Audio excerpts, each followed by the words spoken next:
Welcome to a very special interview with a very special man. Neeraj Chopra is a dear friend, but one of India's greatest athletes, and I'm on record today to say he is India's greatest athlete of all time. Last time when I wrote this, he called me at 1 a.m. saying, "आप क्यों लिख रहे हैं? मैं अभी लिख सकता हूँ." 2 consecutive Olympic medal, Diamond League, World Championship, Asian Games. ये कंसिस्टेंसी कहाँ से आता है? एक भी कंपटीशन ऐसे नहीं गया जहाँ नीरज चोपड़ा पोडियम फिनिश नहीं किया है. नहीं, बिल्कुल जी। सबसे पहले तो काफ़ी अच्छा रहा ओलंपिक्स, और सीज़न बेस्ट हुई क्वालिफिकेशन राउंड में भी और फाइनल में भी. कंपटीशन काफ़ी तगड़ा था ऑल ओवर देखे तो. मतलब अभी तक की हिस्ट्री का मुझे लगता है one of the best competition था जेवलिन हिस्ट्री का.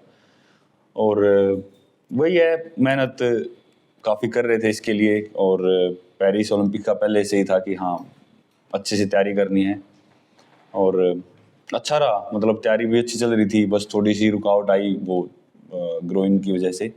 पर जिस तरीके से सीजन बेस्ट थ्रो लगी और परफॉर्मेंस रही तो काफ़ी अच्छी थी. ये इंजरी जो आपने कहा है, कल आपने प्रेस कॉन्फ्रेंस में भी कहा है, मैं देख रहा था कि आप शायद सर्जरी भी लग सकता है. थोड़ा बताएंगे व्यूअर्स को कि बिकॉज हमारे देश में उतना हम समझते नहीं है कि एक जैवलिन थ्रोअर के लिए इंजरी मैनेज कर करना बहुत ही डिफिकल्ट होता है. उसके बारे में थोड़ा सा बताइएगा. ये क्या है कि जब हम रनिंग करते हैं और जो क्रॉस टैप होते हैं तो उस टाइम पे पूरा जो है एफर्ट ग्रोइन पे आता है, और जब हम थ्रो करते हैं तो काफ़ी एफर्ट आता है उस पर. तो अगर वो 100% फिट नहीं है तो जो एक एफर्ट लगना चाहिए थ्रो पे, और जैसा कि मैं बताता हूँ कि लेग्स का काफ़ी काम होता है थ्रो में. अपर बॉडी से लगता है कि थ्रो करते हैं, लेकिन लेग्स अगर सही से काम ना करे तो थ्रो का काफ़ी इम्पैक्ट पड़ता है. तो ये पिछले साल ही हम कुछ डॉक्टर्स से मिले थे, तो उन्होंने MRI वगैरह करके देखा था, तो यही एक डिसीजन हुआ था उनका कि शायद से सर्जरी करना पड़े. और वो मेरा डिसीजन था कि मुझे क्या करना है उस टाइम पे. तो इस चीज़ के बारे में मैंने फिर बात ही नहीं की, क्योंकि वर्ल्ड चैम्पियनशिप थी बुडापेस्ट में, और फिर उसके बाद भी इतना टाइम नहीं था क्योंकि फिर पेरिस के लिए तैयारी करनी थी. तो भी फाइनली ओलंपिक्स भी मतलब मेरा इवेंट ख़त्म हो चुका है, और अभी इस बारे में एक बार फिर से चेकअप वगैरह करवा के देखेंगे कि क्या करना है और कैसे हो सकता है. और मेरी टीम भी साथ में रहेगी, और फिर इसके बारे में बाद में डिसाइड करेंगे क्या कर सकते हैं. नीरज, आप इंडिया के लिए गोल्ड सिल्वर दोनों लाए हैं ओलंपिक्स में. लेकिन बहुत बारी ऐसा होता है, जैसे ये ओलंपिक्स में भी हुआ है, कि एथलीट 4th पोजीशन में आ जाते हैं. इसका मतलब ये तो नहीं कि वो लेस कम्पिटेंट है, और हम सभी जानते हैं जो गेम्स कवर करते हैं कि कुछ टेक्निकलिटीज़ इन्वॉल्व होते हैं, लेकिन फैंस बहुत इमोशनल हो जाते हैं. और that's not a bad thing. Fans love their athletes, इसीलिए इमोशनल भी हो जाते हैं. लेकिन जब एथलीट को ट्रोलिंग या अब्यूज़ का शिकार होना पड़ता है तो एथलीट को बहुत बैडली अफेक्ट करता है वो.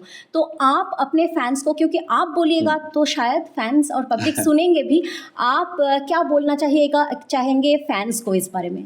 मैं उनको ये बोलना चाहूँगा कि बिल्कुल उनका वो जायज़ है, क्योंकि जिस तरीके से वो फॉलो करते हैं देखते हैं तो कोई बात नहीं. लेकिन मैं ये बोलना चाहूँगा कि ओलंपिक जैसी जगह पे एटलीस्ट मत करो, क्योंकि एथलीट को अपने आप को प्रूव करने के लिए 4 साल फिर रुकना पड़ेगा. तो आप डायमंड लीग है या जैसे मेरे लिए या दूसरे कोई कंपटीशन है, ताकि आपके पास 1 महीने बाद फिर से कुछ हो करने के लिए एथलीट के लिए. वरना वो फिर जो ट्रोलिंग है और वो चीज़ें हैं वो काफ़ी लंबे टाइम तक आपको साथ में लेके चलनी पड़ेंगी, जो एथलीट इस चीज़ को दिल पे लेता है. तो वही है कि अब किसी का यहाँ पे 4th पोजीशन रह गई है, जो मेडल आउट हो गए थोड़े से उससे, तो उनको 4 साल का वेट करना पड़ेगा, और ये बात उनके मन में बैठ जाएगी कि यार ऐसे ऐसे हुआ था, 4th रह गई थी, तो क्या कर सकते हैं अभी आगे. तो बिल्कुल आपको नाराज़गी दिखानी है, आप हर इवेंट उनके फॉलो करो और तब वहाँ पे परफॉर्मेंस देखो, क्योंकि ऐसा नहीं है कि काफ़ी इवेंट ऐसे हैं जहाँ पे वो बहुत अच्छा करते हैं. बिल्कुल मैं कंपैरिजन नहीं कर रहा ओलंपिक्स और दूसरे इवेंट्स का, लेकिन एक ओलंपिक्स का सबसे बड़ा चैलेंज ये भी है कि 4 साल में आता है, और वर्ल्ड के बेस्ट एथलीट यहाँ पे होते हैं. और वही, जैसा कि मैं हमेशा बोलता हूँ, दिन पे डिपेंड होता है. ऐसा ये तो हमारे एथलीट ऐसे हैं कि जो शायद से हम सोच रहे थे कि मेडल जीतेंगे या अच्छा करेंगे, लेकिन आप अगर देखोगे हर एक गेम में, हर एक स्पोर्ट में, तो आपको ऐसे भी बहुत सारे एथलीट मिलेंगे जो ऑलरेडी गोल्ड के दावेदार माने जा रहे थे या मेडलिस्ट माने जा रहे हैं अपनी कंट्री के, लेकिन वो भी इतनी अच्छी परफॉर्मेंस नहीं दे पाए वर्ल्ड के बेस्ट एथलीट होके भी. तो ये 4 साल में जो एक छोटा सा टाइम मिलता है उसी के अंदर आपको परफॉर्म करना है, और वो काफ़ी बड़ी एक चैलेंजिंग बात होती है। तो मैं ये बोलना चाहूँगा कि आप देखो, बिल्कुल वो दुख होता है, लेकिन जो ये डाउन वाला टाइम होता है, इस टाइम सपोर्ट की ज़्यादा ज़रूरत होती है, तो उस टाइम थोड़ा सपोर्ट। बहुत ही इंपॉर्टेंट वर्ड्स है ये। आई होप फैंस ये सुन रहे हैं। बाय द वे मैं बता दूं, हम लोग ओमेगा हाउस में हैं और नीरज का ये जो घड़ी है बड़ा सुंदर है, एंड मैं भी इस ओलंपिक्स का ओमेगा ही पहन के इंटरव्यू कर रहा हूँ बाय द वे। सो एक कॉमनैलिटी है। बट नीरज, मैं उस दिन फोटोज भी देख रहा था आपका घड़ी का, बट वो दूसरा बाद में पूछता हूँ। विनेश फोगाट, आप दोस्त हो उनका, एक सिल्वर मेडल कंफर्म हो गया, उसके बाद 100 ग्राम, ये पेन का वजन है। प्लीज।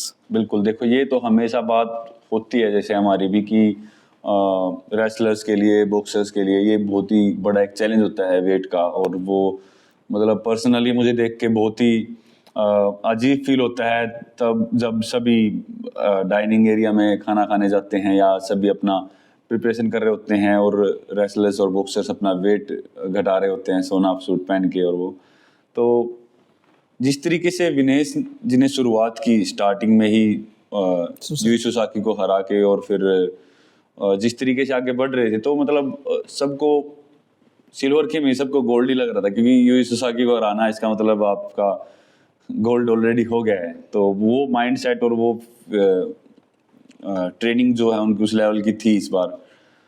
पर वही है, पता नहीं मतलब अपनी तरफ से उन्होंने पूरी कोशिश की होगी, सब कुछ अच्छे से रहे, और पता नहीं फिर भी शायद से वो इस लेवल पे आके वो 100-150 ग्राम अटक गया कि उसके बाद कोई चांस ही नहीं बचा था, और वो शायद ज़्यादा रिस्क हो जाता कि अगर और कुछ डिसीजन लेते। तो उन्होंने पूरी कोशिश की, बाल भी काटे या जो भी डिसीजन लेने थे वो लिए, पर पता नहीं ये बहुत ही कम ऐसे चांस होते हैं। लेकिन मुझे पर्सनली ऐसा लगता है कि यार वो डिजर्व करते थे यहाँ पे जीतना। आपका बात हुआ? और नहीं, मेरी अभी तक बात नहीं हो पाई, लेकिन वो डिजर्व करते थे, और जिस तरीके से उनकी पिछली जर्नी रही है ओलंपिक्स की, तो वो उससे और ज़्यादा मन करता है कि यार नहीं, वो उनका सब अच्छे से होना चाहिए था।